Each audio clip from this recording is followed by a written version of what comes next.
नमस्कार, KTV news में आपका स्वागत है। मैं अनुष्का। तो आइए एक नजर डालते हैं शहर की प्रमुख सुर्खियों पर। लोकसभा चुनाव से पहले कांग्रेस के कद्दावर नेता पूर्व सांसद राजेश मिश्रा भाजपा में हुए शामिल।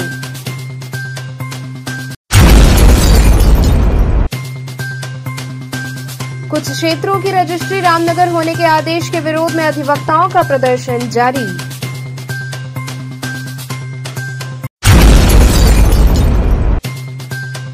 आचार्य सीताराम चतुर्वेदी महिला महाविद्यालय में चल रही कला कार्यशाला का हुआ भव्य समापन।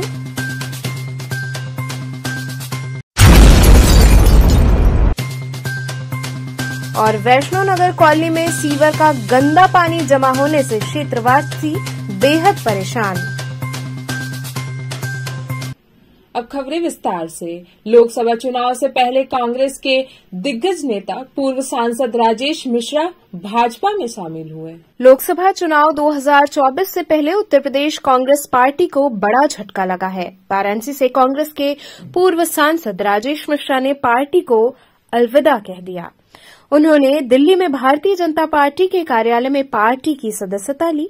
सूत्रों से पता चला है कि राजेश मिश्रा भदोही लोकसभा सीट से चुनाव लड़ सकते हैं।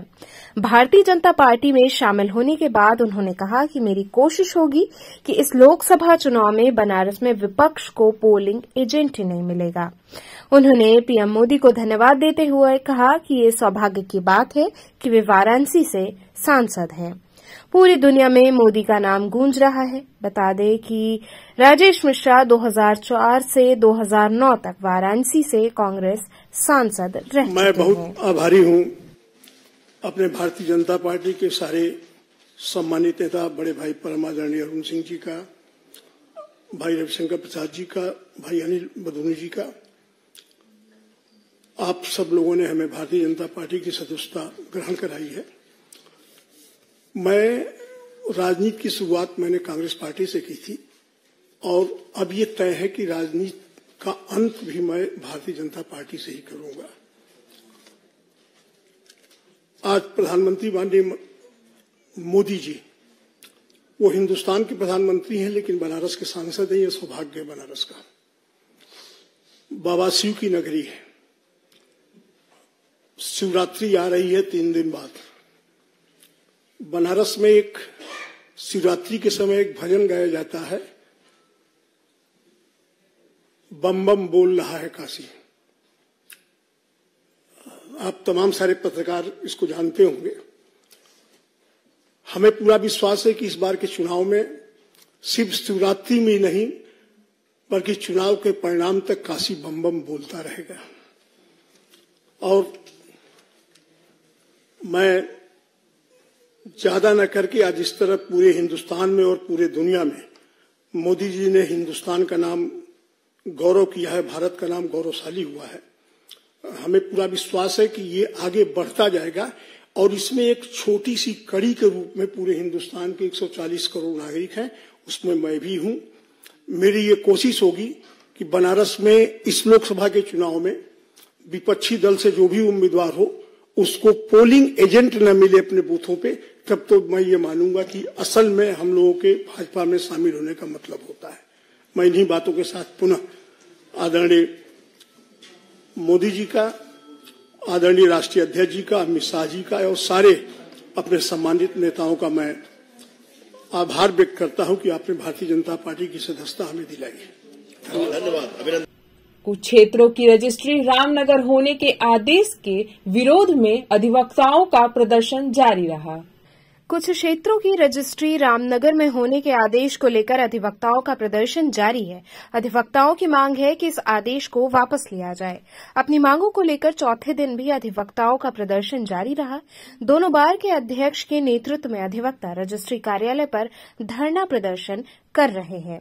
अधिवक्ताओं ने कहा कि जनविरोधी निर्णय लिया गया है जिसमें भेलूपुर वार्ड के 21 मोहल्ले और नगवा वार्ड के 1 मोहल्ले की रजिस्ट्री को रामनगर स्थानांतरित करने का शासनादेश आया है। ये सारे क्षेत्र बनारस तहसील से जुड़े हुए हैं। उनकी रजिस्ट्री रामनगर ले जाने का आदेश समझ से परे है और हम इसी मांग को लेकर धरने पर बैठे हैं कि ये जन विरोधी आदेश है, अधिवक्ता विरोधी आदेश है, इसका स्थानांतरण गलत और अप्रासंगिक है, इसे वापस लिया जाए। आप लोग धरने पर क्यों बैठे हैं? एक जन विरोधी निर्णय लिया गया जिसमें भेलूपुर वार्ड के 21 मोहल्ले और नगवा वार्ड के एक मोहल्ले की रजिस्ट्री को रामनगर स्थानांतरित करने का शासनादेश आया। चूंकि यह मोहल्ले जो हैं शहर के हृदय हैं और बनारस कचहरी से जुड़ाव है, बनारस कचहरी और सदर तहसील से जुड़ा हुआ है, इसको रामनगर की रजिस्ट्री में ले जाने का आदेश शासनादेश समझ से परे है और हम लोग इसी आग्रह के लिए सरकार से इसी मांग को लेकर के धरने पर बैठे हैं कि यह जन विरोधी आदेश है, अधिवक्ता विरोधी आदेश है। क्योंकि हम तो रजिस्ट्री कराने जब कोई भी आता है तो पहले यहाँ आएगा हमारे पास, यहाँ पे कागज देखेंगे, सब देखेंगे, उसके बाद लेकर के जाते हैं और सदियों से यह होता चला आया है। तो इसका स्थानांतरण यह गलत है, अप्रासंगिक है, इसको वापस लिया जाए। इसी को लेकर के हम लोग यहाँ धरनारत हैं और हमारे अधिवक्ता उद्वेलित। आचार्य सीताराम चतुर्वेदी महिला महाविद्यालय में चल रही कला कार्यशाला का भव्य समापन हुआ। डोमरी रामनगर स्थित आचार्य सीताराम चतुर्वेदी महिला महाविद्यालय में 7 दिवसीय कला कार्यशाला अभिव्यक्ति के समापन के दिन मुख्य अतिथि प्रोफेसर हीरालाल प्रजापति, पूर्व डीन दृश्य कला संकाय बीएचयू, विशिष्ट अतिथि प्रोफेसर संतोष कुमार सिंह, क्षेत्रीय कार्यालय प्रभारी वाराणसी, सारस्वत अतिथि डॉक्टर सत्य प्रकाश पांडे, अवकाश प्राप्त आचार्य चौधरी चरण सिंह, विश्वविद्यालय मेरठ तथा कार्यक्रम की अध्यक्ष महाविद्यालय की निदेशिका प्रोफेसर कल्पलता पांडे, पूर्व कुलपति जननायक चंद्रशेखर विश्वविद्यालय बलिया ने संयुक्त रूप से मां सरस्वती तथा आचार्य पंडित सीताराम चतुर्वेदी के चित्र पर माल्यार्पण कर समापन कार्यक्रम की शुरुआत की। महाविद्यालय की छात्राओं द्वारा इस अवसर पर कुलगीत प्रस्तुत किया गया। अतिथियों का स्वागत पुष्पगुच्छ, अंगवस्त्र, पौधा तथा स्मृति चिन्ह देकर किया गया। महाविद्यालय के कार्यवाहक प्राचार्य डॉक्टर अरुण कुमार दुबे ने उपस्थित अतिथियों का परिचय कराया। डॉक्टर सुनीति गुप्ता ने 28 फरवरी से शुरू 7 दिवसीय कार्यशाला में प्रतिदिन हुए कार्यकलापों का विवरण सभी के सामने प्रस्तुत किया। विशिष्ट अतिथि प्रोफेसर संतोष कुमार सिंह ने अपने वक्तव्य में सर्वप्रथम महाविद्यालय के प्रति आभार प्रकट किया तथा उपस्थित छात्राओं को उत्तर प्रदेश राजर्षि टंडन मुक्त विश्वविद्यालय के विभिन्न कोर्सों के बारे में तथा उसके लाभ के बारे में बताया। उन्होंने कहा कि गंगा के इस पार ये महाविद्यालय मुक्त विश्वविद्यालय का एक बड़ा केंद्र बनेगा तथा भविष्य में मुक्त विश्वविद्यालय की परीक्षाएं भी यहां पर आयोजित होंगी। महाविद्यालय की छात्राएं आस्था ओझा तथा साक्षी ने 7 दिवसीय कार्यशाला के बारे में अपने विचार व्यक्त किए। सारस्वत अतिथि डॉक्टर सत्य प्रकाश पांडे ने कार्यशाला में बिताए दिनों के बारे में अपने अनुभव को लोगों से साझा किया तथा कार्यशाला के आयोजन पर प्रसन्नता व्यक्त किया। मुख्य अतिथि प्रोफेसर हीरालाल प्रजापति ने कार्यशाला के बारे में अपने विचार रखे और कहा कि मुझे बड़ी प्रसन्नता हुई ऐसे कार्यशाला में आकर। उन्होंने कहा कि इस प्रकार की कार्यशाला द्वारा छात्राओं को बहुत कुछ सीखने को मिलता है। कार्यक्रम की अध्यक्ष प्रोफेसर कल्पलता ने 7 दिवसीय कार्यशाला की सफलता पर प्रसन्नता व्यक्त करते हुए उपस्थित तथा बाकी 6 दिन आगत सभी अतिथियों का आभार प्रकट किया। अंत में 7 दिवसीय कार्यशाला में छात्राओं द्वारा बनाए गए चित्रों की प्रदर्शनी का उद्घाटन अतिथियों ने फीता काटकर किया। कार्यक्रम का संचालन राहुल कुमार चौधरी ने किया। समापन कार्यक्रम का धन्यवाद ज्ञापन डॉक्टर रजनी श्रीवास्तव ने किया। इस कार्यक्रम में प्रतिभा गुप्ता, अंकिता, पीयूष दुबे, वरुण अग्रवाल, शिव प्रकाश यादव आदि शिक्षक शिक्षिकाएं तथा छात्राएं मौजूद रहीं। तो सभी की होनी ही चाहिए और ये नहीं कोई सीख के आता है माँ के गर्भ से, हमेशा सीखता है, जाता है और हमेशा अनुभव करता चलता है। आपने एक गाना सुना होगा ना, दिल तो बच्चा है। आदमी कितना भी बूढ़ा हो जाए लेकिन जो मन के जो कोमल भावनाएं होती है ना, वो कभी बूढ़ी नहीं होती, वो हमेशा जवान रहती है, लोगों के बीच में रहती है। अपने आप को कभी, ये शरीर नश्वर है, बूढ़ा हो सकता है, वो हो सकता है, लेकिन आत्मा उसी तरीके से चिरंजीवी रहती है, उसी तरीके से सजग रहती है, उसी तरीके से प्रकाशमान रहती है। इसका हम सबको अनुभव होता है और अगर ये अनुभव जितना जल्दी व्यक्ति कर ले उतना सुख शांति से वो आगे बढ़ेगा, ये हमारी अपनी कल्पना है, तो इसके हिसाब से हम कहते हैं। रही बात जो हमारे बीच में संतोष जी राजर्षि टंडन विश्वविद्यालय, मुक्त विश्वविद्यालय, वहाँ से आप लोगों के लिए एक सेंटर की कल्पना की है और यहाँ पे चल रहा है। विद्यार्थियों से बहुत साग्रह अनुरोध है कि सर्टिफिकेट तो मिलता ही मिलता है, वो आपके भविष्य के लिए काम आएगा, लेकिन सर्टिफिकेट को प्राप्त करने के लिए ही सिर्फ पढ़ा जाए ऐसा कभी मत सोचिएगा। आप जो भी पढ़िएगा, जो भी करिएगा, दिल से करिएगा। आपको 92 में इग्नू से, Indira Gandhi national open university से सारी पढ़ाई के बाद, परमानेंट जॉब के बाद मैंने 92 में एमए किया डिस्टेंस एजुकेशन में। फर्स्ट बैच की थी Indira Gandhi national open university की, और बहुत दिनों तक एकेडमिक काउंसिलर का भी काम किया। साथ में एसोसिएट प्रोफेसर भी रही, प्रोफेसर भी बनी, तो भी डिस्टेंस एजुकेशन को मैंने नहीं छोड़ा। तो कभी जीवन में कब कौन सा मोड़ आनंद से भर दे आपको। मैं अभी ये बात कर रही थी कि यदि मुझे जरा भी किसी ने बताया होता तो मैं एमएड न करती, मैं फाइन आर्ट्स की तरफ चली जाती और उसमें शायद ज्यादा सुख मिलता मुझे। इसमें भी मिला, संतुष्ट हूँ, सुखी हूँ, लेकिन वहाँ शायद अपने को प्रकट करने का एक बहुत अच्छा मौका मिलता। बच्चों, आप लोगों के पास हम लोग बताने वाले हैं कि आपको ये एक चांस मिलेगा, एक मौका मिलेगा, जीवन को दूसरी दिशा की तरफ देखने का मौका मिलेगा। जीवन केवल 10 से 4 पढ़ना नहीं है और कोई डिग्री प्राप्त करना नहीं है।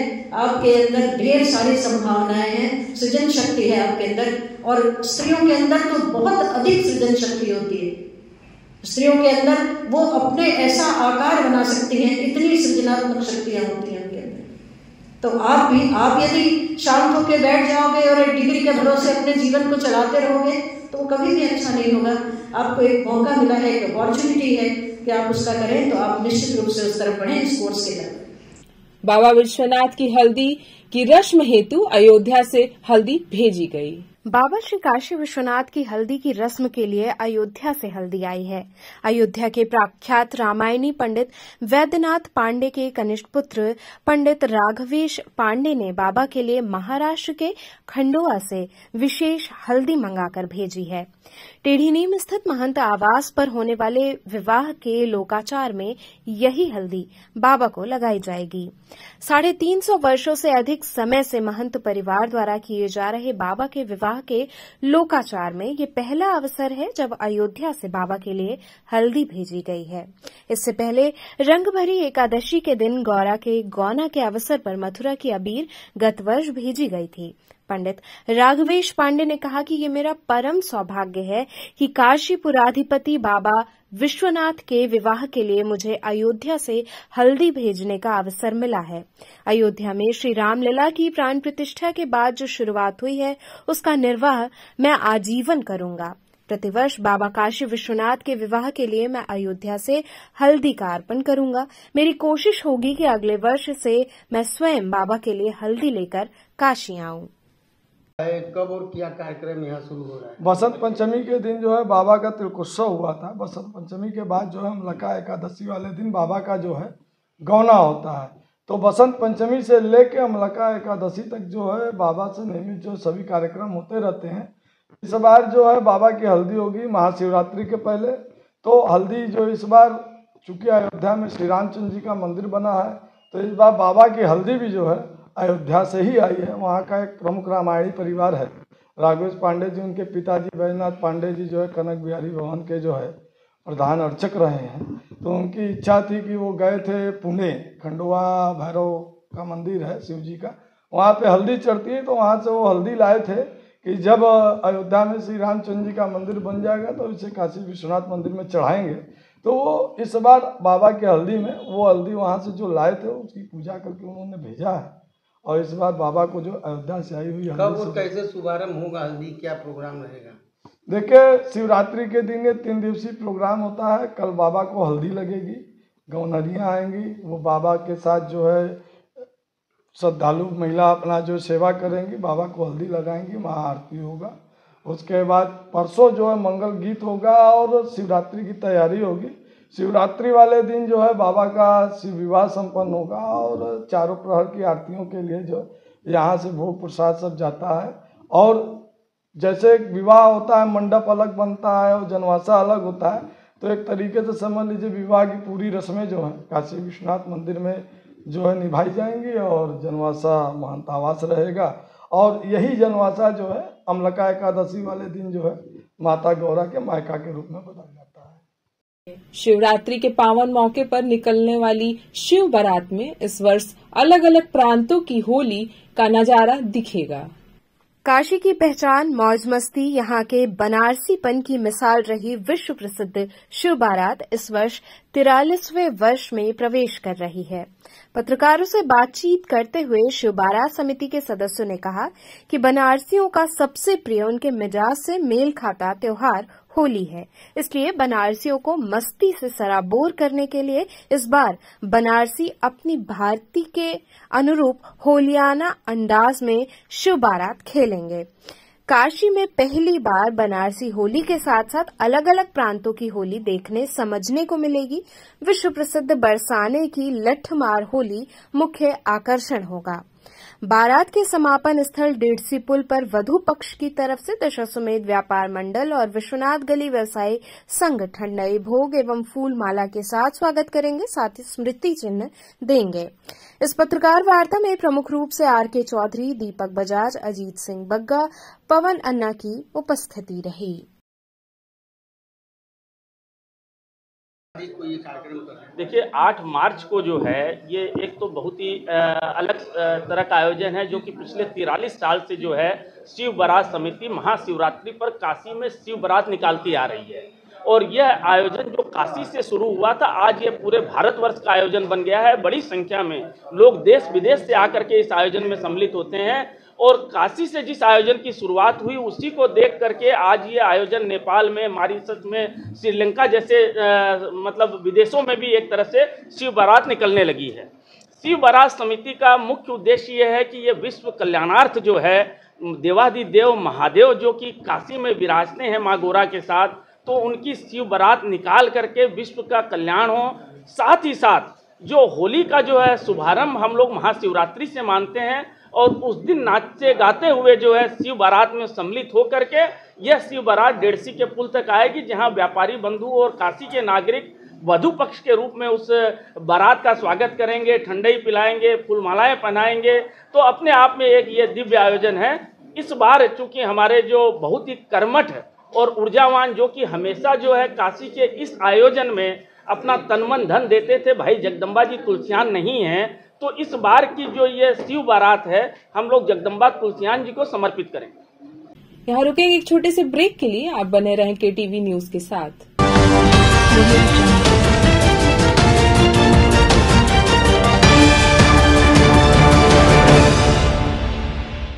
पब्लिक स्कूल छात्र छात्राओं हेतु वातानुकूलित छात्रावास की सुविधा, हर तिमाही युक्त खेल का मैदान, इंडोर गेम आउटडोर गेम की सुविधा, जिम, योगा, ध्यान की विशेष कक्षा, NCC ABC सर्टिफिकेट तथा करियर काउंसलिंग की सुविधा, विज्ञान कला तथा कॉमर्स के साथ वैकल्पिक विषयों की एक लंबी श्रृंखला, कम फीस में उत्कृष्टतम अध्ययन की व्यवस्था, शहर के सभी क्षेत्रों में बस की सुविधा, विज्ञान, कंप्यूटर तथा सभी आधुनिकतम प्रयोगशाला उपलब्ध, audio video classes, Swami Harsevanand public school and hostel, शिक्षण समूह शाखाएं Garhwa Ghat, Ramna, Varanasi. Phone number 9554995413, Jagatganj Varanasi. Phone number 7408457111, Vanpurwa, Ramna, Varanasi. Phone number 9554955412, railway station road, Churk, Sonbhadra. Phone number 7081109710, Marsara, Ghorawal, Sonbhadra. Phone number 954963199495 एवं स्वामी हरसेवानंद महाविद्यालय, Churk, Sonbhadra. Phone number 7081109711।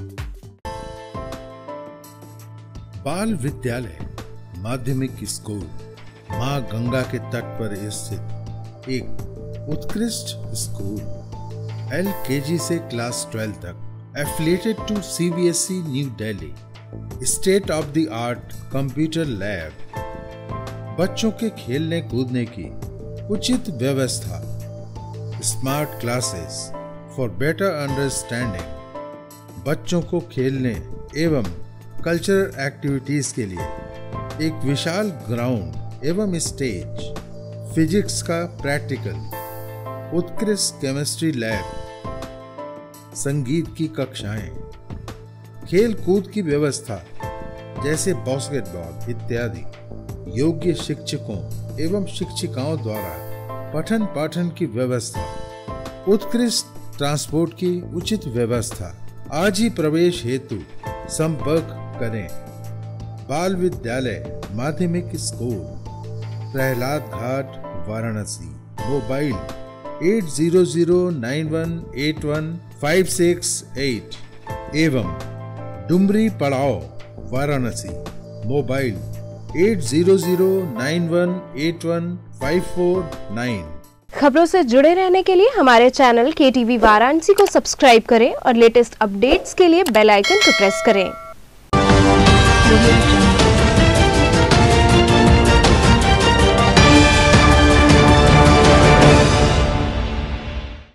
Break के बाद आपका स्वागत है। वैष्णो नगर कॉलोनी में सीवर का गंदा पानी जमा होने से क्षेत्रवासी बेहद परेशान हैं।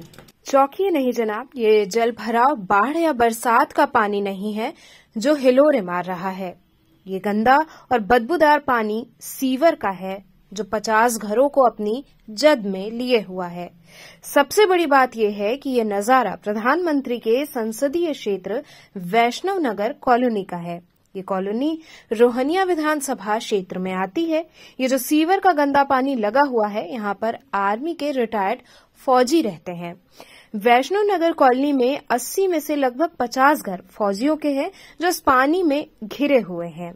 वैष्णव नगर कॉलोनी के स्थानीय लोगों ने नगर निगम, महापौर, SDM, प्रधानमंत्री कार्यालय सहित अन्य स्थानों पर इस बात की शिकायत की है, लेकिन कई माह से ये सीवर का पानी उनके घर के आसपास लगा हुआ है और अभी तक इसका निस्तारण नहीं हो पाया है।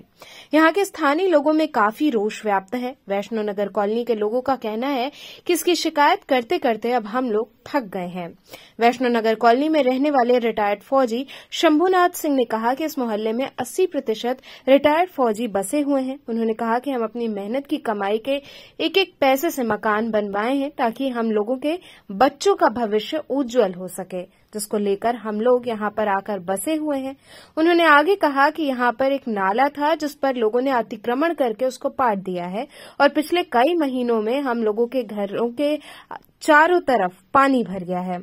आशा सिंह ने कहा कि हम लोगों का क्षेत्र ढलान में होने के कारण सीर गोवर्धनपुर और BHU का सारा गंदा पानी आकर भर जा रहा है, जिसके कारण कई लोग रोग से ग्रसित हो रहे हैं। वहीं स्थानीय महिलाओं ने प्रधानमंत्री, मुख्यमंत्री, DM, कमिश्नर, नगर निगम, जलकल विभाग से समस्या से निजात दिलाने के लिए अपील की।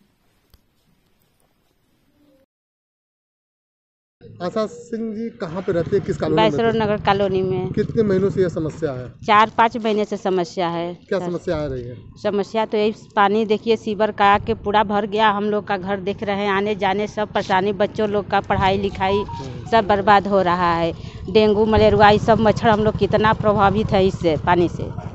इससे बदबू भी आ रही है? अब बदबू, पूरा बदबू आ रही है। कितना तबीयत खराब हो रहा है, बच्चों लोग का दवा सब कराओ, अपने कितना दिक्कत हो रही है। तो आप लोगों ने इसका शिकायत किया है? तब PMO ऑफिस, राजस्व विभाग, कहाँ हम लोग नहीं गए सर। क्यों ये समस्या आ रही है? क्यों, कारण क्या है इसके पीछे? क्यों पानी भर रहा है? पानी यही है सर, BHU का पानी उधर गांव से आ रहा है। लोग वहां तक कहते हैं नाला है, तो नाला कहाँ है? जब वहां तक नाला नहीं है सर, तो वहीं से इसका नाला बंद करा दीजिए। हम लोग का किसी तरह इसका निवारण चाहिए, पानी नहीं आना चाहिए इधर। पहले था नहीं, अब आया है ये। सर हम लोग 11 साल से यहाँ रह रहे हैं, पानी नहीं आता था। 11 साल से हम लोग रह रहे हैं सर। पानी, ये पानी 4-5 महीना से पानी आ रहा है। सालों से हम यहाँ के पुश्तैनी है। कितने महीनों से ये समस्या है? ये 2-3 साल से समस्या है। लोग जाते हैं, कोई काम नहीं हो रहा है। और जो बदेऊ नाला है, ये खानदानी, जो कि जो BHU से निकला है, BHU का भी पानी आता है इसमें, उसको सामने देख रहे हैं बन रहा है, वो पाट दिया। वो चित्तूपुर सीर का सरहद है, 10 कड़ी इधर से भी रास्ता है, 10 कड़ी उधर का रास्ता है। कुछ कलनाजरों ने बेच दिया है, पट गया है, घर बनवा लिए हैं, उसी के कारण पानी इधर उल्टा चल रहा है। नाला के पटने की वजह से पानी? हाँ, पानी पटने की वजह। आप लोगों ने शिकायत किया इसका? अब हम तो पढ़े लिखे नहीं है, ये वही बता सकते हैं शिकायत के लिए। किस कॉलोनी में रहते हैं, कहाँ रहते हैं? वैष्णव नगर में पीछे। क्या समस्या है यहाँ पे? समस्या सर ऐसा है कि छीतूपुर गांव था, वो गांव का पानी, पहले ये खेत था, प्लाटिंग था नहीं, तो आवासीय प्लाट हुआ और गांव वाले का टोटल पानी आवासीय प्लाट में आ रहा है। इसका कोई रास्ता नहीं है। कितने महीनों से आ रहा है? सर ये 3 महीने से आ रहा है। कितनी समस्या हो रही है इससे? सर कम से कम 200 घर पीड़ित है। सबके घर में पानी चला गया है, मलबा डाल डाल कर किस तरह दरवाज़ा बचाया गया है। एक आध दिन पानी पड़ जा रहा है तो घर में घुस जा रहा है, और ये मलजल का पानी है। सब लोग बीमार हो रहा है, रात भर मच्छर लग रहे हैं, मच्छरदानी हट गया तो अपना जीना दुश्वार हो जा रहा है। कितने जो है इससे समस्याएं हो रही है लोगों को आने जाने में? आने जाने में कम से कम सर 500 आदमी को तो मैंने मुश्किल हो गया है आना जाना।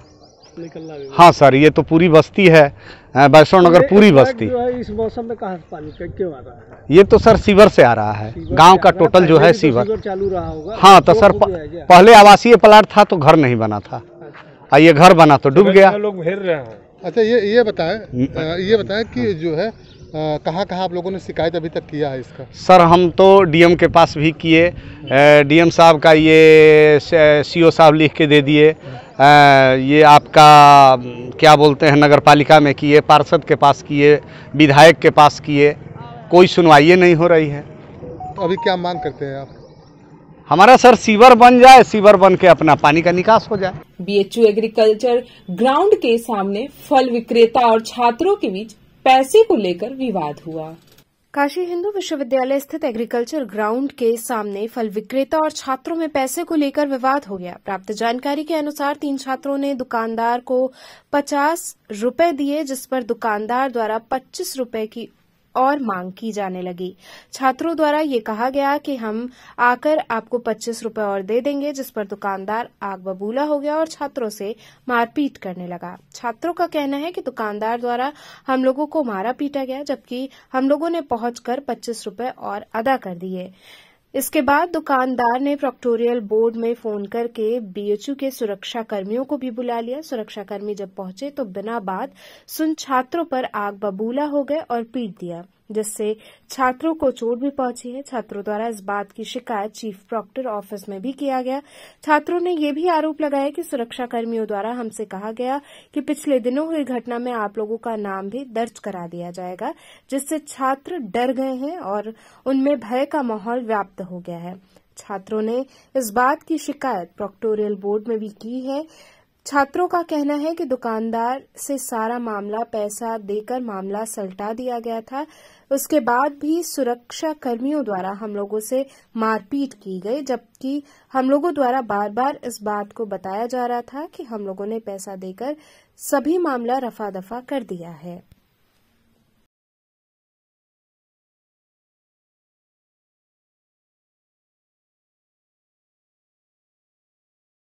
जी किस तरह का मारपीट हुआ और क्या हुआ था, घटना क्या था? यूँ था कि हमारे कुछ दोस्त थे, वो लोग वहाँ जूस दुकान पे गए थे, तो थोड़ा बहुत कुछ अनबन हुआ उनका। फिर मैं गया और दुकानदार से सारी बातें सुलह हो गई थी, वहाँ एकदम शांति थी।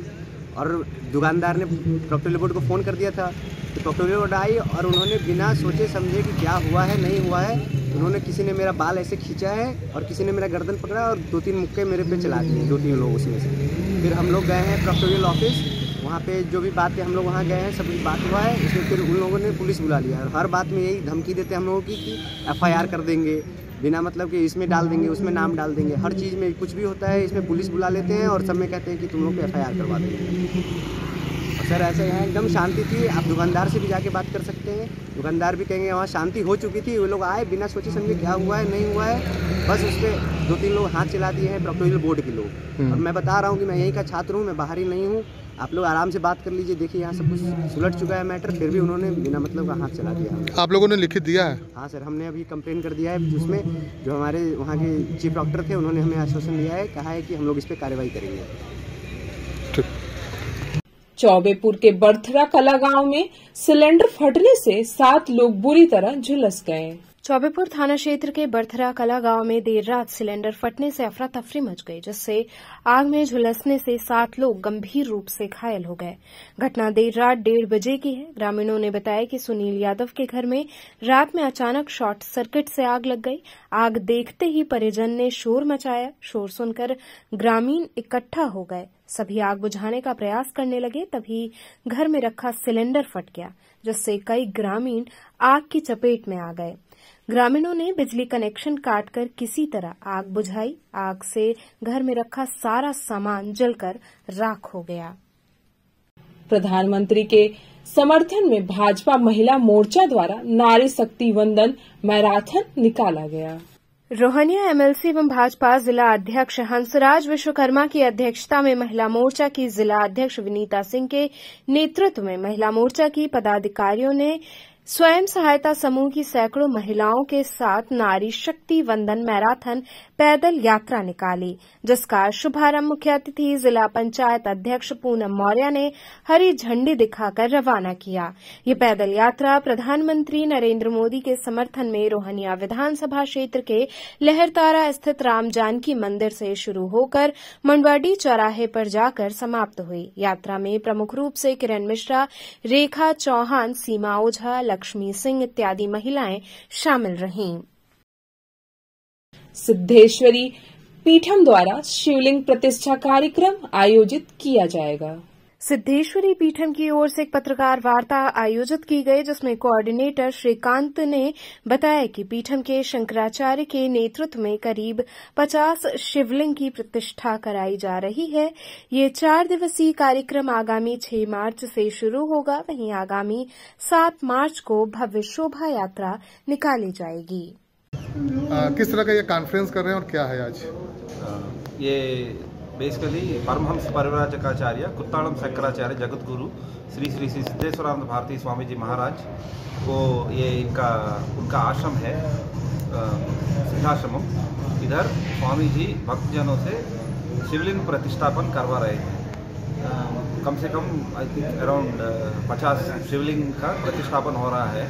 भक्तजन जो भी स्वामी जी के भक्त हैं, भक्त लोग, वो आके अपने हाथों से खुद शिवलिंग प्रतिष्ठापन और शिव जी और पार्वती जी का कल्याण और शिवरात्रि के दिन रात को महारुद्राभिषेकम वो सब करने का प्रोग्राम डिजाइन किया हुआ है। कितने यहाँ पे भक्त आ रहे हैं और क्या क्या और होने वाला है इसमें? इधर भक्त लोग तो कम से कम रोज को 500 वैसा आएंगे। पूरे सुबह से शाम तक पूरा कार्यक्रम है। शिवलिंग प्रतिष्ठापना के लिए पुण्याहवाचनम, जलादिवासम, शयनादिवासम वो सब है। शिवलिंग प्रतिष्ठापन होगा। शिवलिंग प्रतिष्ठापन होने के बाद अभिषेक हवन कार्यक्रम सभी होंगे। उसके बाद पार्वती परमेश्वर जी का कल्याण होगा। कल्याण के बाद शिवरात्रि के दिन लिंगोद्भव समय 11:30 बजे से 1 बजे तक मिडनाइट में रुद्राभिषेकम भी होगा। जो भी प्रतिष्ठापन किए हुए हैं सभी शिवलिंग का होगा। उस दिन शंकराचार्य महाराज भी आएंगे, यहाँ पे उपस्थित रहेंगे। पूरे कार्यक्रम शुरू से अंत तक सभी स्वामी जी और पूज्य माता जी उनके हाथों से ही वो पूरा टाइम पे वो इधर ही रहेंगे, मौजूद होंगे। उनके द्वारा ही पूरा कार्यक्रम होगा। भंडारे का भी आयोजन हो रहा है? हाँ, सुबह नाश्ता है, दोपहर को लंच है, शाम को डिनर है। ये सब 4 दिन, कल शाम से शुरू होके 8 रात तक और 9 तारीख का भी सुबह तक पूरा जो भी लोग भक्त लोग आ रहे हैं उन सब का भोजन का सब इंतजाम हो गया। कितने लोग यहाँ पे प्रसाद ग्रहण करेंगे? हमारा एस्टिमेशन है 500 से 700 तक लोग का एस्टिमेशन है हर दिन।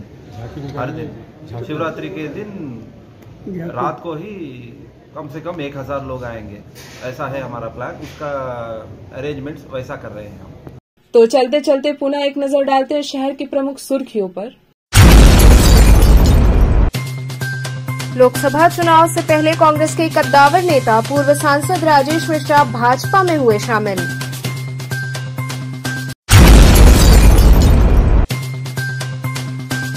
कुछ क्षेत्रों की रजिस्ट्री रामनगर होने के आदेश के विरोध में अधिवक्ताओं का प्रदर्शन जारी।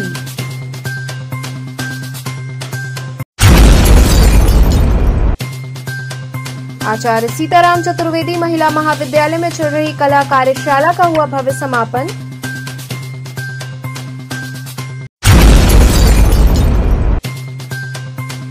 और वैष्णो नगर कॉलोनी में सीवर का गंदा पानी जमा होने से क्षेत्रवासी बेहद परेशान। तो ये थे आज के समाचार। कल फिर होगी मुलाकात, तब तक के लिए नमस्कार।